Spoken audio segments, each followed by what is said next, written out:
예레미야 18장 1절에서 12절 말씀입니다.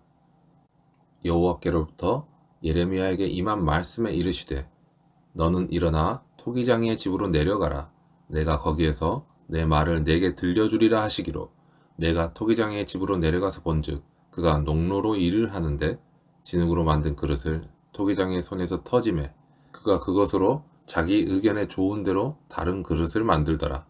그때 여호와의 말씀이 내게 임하니라. 이르시되 여호와의 말씀이니라. 이스라엘 족속아 이 토기장이가 하는 것 같이 내가 능히 너희에게 행하지 못하겠느냐. 이스라엘 족속아 진흙이 토기장이의 손에 있음 같이 너희가 내 손에 있느니라.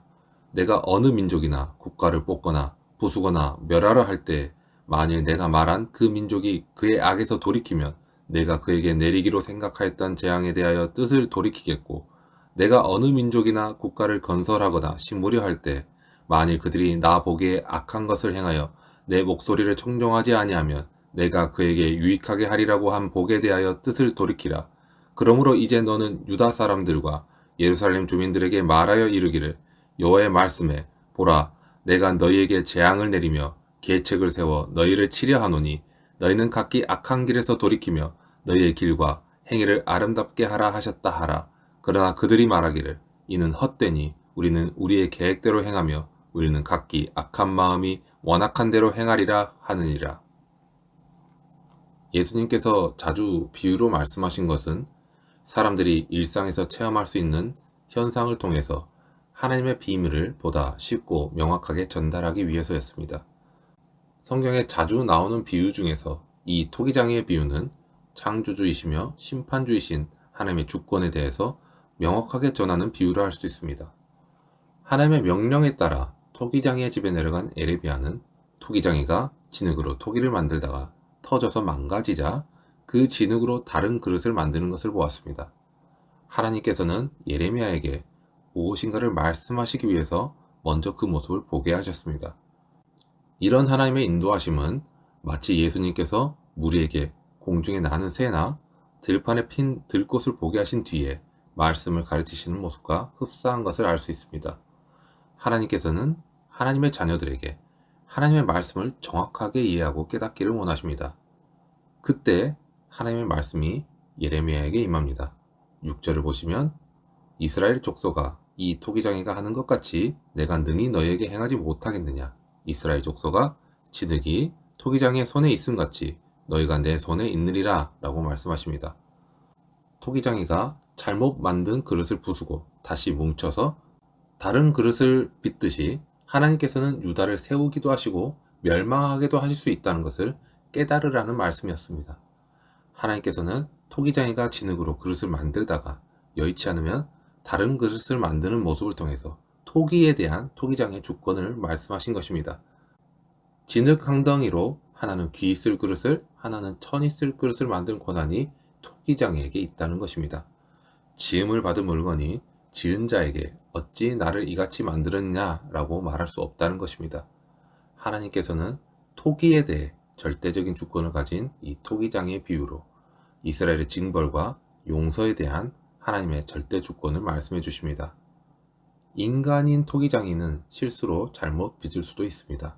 하지만 하나님께서는 실수하시지 않는 분이십니다. 유다 스스로 망가져 버렸을 때 하나님께서는 뜻하신 대로 얼마든지 다른 그릇을 만드실 수 있는 분입니다. 우리의 인생이 하나님의 뜻에 달려 있다는 것을 안다면 우리는 하나님을 더욱더 의지할 수밖에 없습니다. 그리고 하나님께서는 이제 예레미야에게 모든 나라의 흥망성쇠의 주권자이신 하나님이 유다 백성의 죄악에 대해 심판을 예비하셨다는 것을 전하라고 명령하십니다. 이러한 하나님의 명령은 주권자의 진노를 깨닫고 회개함으로 임박한 심판을 피할 길을 찾으라는 경고의 말씀이었습니다. 하나님은 악한 심판자가 아니십니다. 당신의 백성을 심판하기로 하셨다가도 그들이 악에서 돌이키면 하나님은 재앙을 거두시는 분입니다. 그리고 이러한 하나님의 말씀은 하나님께서는 사랑을 포기하지 않으시는 분이라는 것을 우리에게 보여줍니다. 하나님은 당신의 백성이 궁극적으로 당신께 돌아와서 참 생명을 누리기를 너무나 간절히 바라십니다.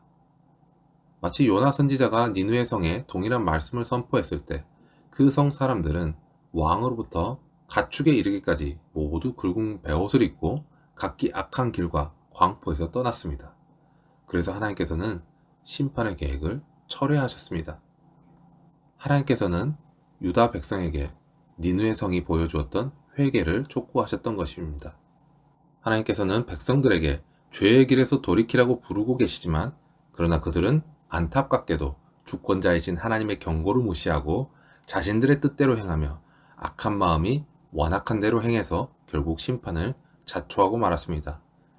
이사야 선지자는 창조주 하나님의 주권에 대해서 여호와여, 이제 주는 우리 아버지시니이다. 우리는 진흙이요 주는 토기장이시니 우리는 다 주의 손으로 지으신 것이니이다 라고 찬양했습니다.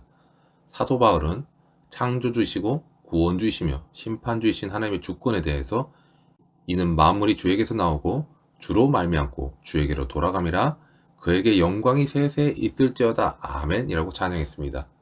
이러한 찬양은 구원받은 모든 성도가 하나님께 마땅히 드려야 할 찬양입니다. 우리가 예수를 그리스도로 믿고 구원을 받은 것이 주권자 하나님이 그 깊으신 뜻대로 우리를 예정하사 예수 그리스도로 말미암아 자기의 아들들이 되게 하신 결과이기 때문입니다. 하나님께서는 당신의 백성에게 복을 주기로 계획하셨다가도 그들이 죄악된 길로 가면 복을 거두십니다. 복을 주신다 해도 그 복을 제대로 누리지 못할 것을, 오히려 그 복이 저주가 될 것을 아시기 때문입니다. 하나님은 언제든 우리에게 복을 주실 준비가 되어 있는 분이십니다. 문제는 우리가 바로 지금 그 복을 누릴 만한 삶의 모습으로 하나님 앞에서 살아가고 있는가 하는 것입니다. 우리는 우리의 삶에 대한 하나님의 절대 주권에 대해서 부인을 하지는 않습니다. 그런데 납득하기 힘든 상황에 맞닥뜨리면 하나님께 불만을 품기도 합니다. 왜 그렇게 하시는지 의문을 제기합니다. 자신에 대해 만족스럽지 못한 부분에 대해서도 우리는 마찬가지로 반응을 합니다. 나를 더 나은 사람으로 만들어주지 못한 그런 하나님께 불만을 품기도 합니다. 그러나 하나님께서는 당신의 선하신 뜻에 따라 우리를 지으시고 인도해 가십니다. 오늘 이러한 하나님의 주권에 대한 교훈은 구원을 받은 성도가 하나님께 온전히 순종해야 하는 이유를 제시해 주십니다. 자신의 공로나 조건이 아니라 하나님의 주권적인 선택과 역사로 인해서 구원의 은혜를 받은 성도는 조건 없이 하나님의 주권에 순복하여서 하나님의 영광을 위해 살아야 합니다. 이사야 64장에서 선지자 이사야가 하나님께 자신의 처지를 고백하는 말씀에서도 주는 우리 아버지시요 우리는 진흙이요 주는 토기장이시라고 합니다. 우리는 그릇 되었다고 생각하기 쉽습니다. 우리는 그릇이라고 생각합니다. 하지만 우리는 아직 그릇이 되지 못한 진흙일 수도 있습니다. 진흙은 스스로의 능력으로 그릇이 될 수 없습니다. 우리는 하나님께서 만져주시지 않으면 아무 의미도 아닌 한낱 진흙에 불과한 피조물일 뿐입니다.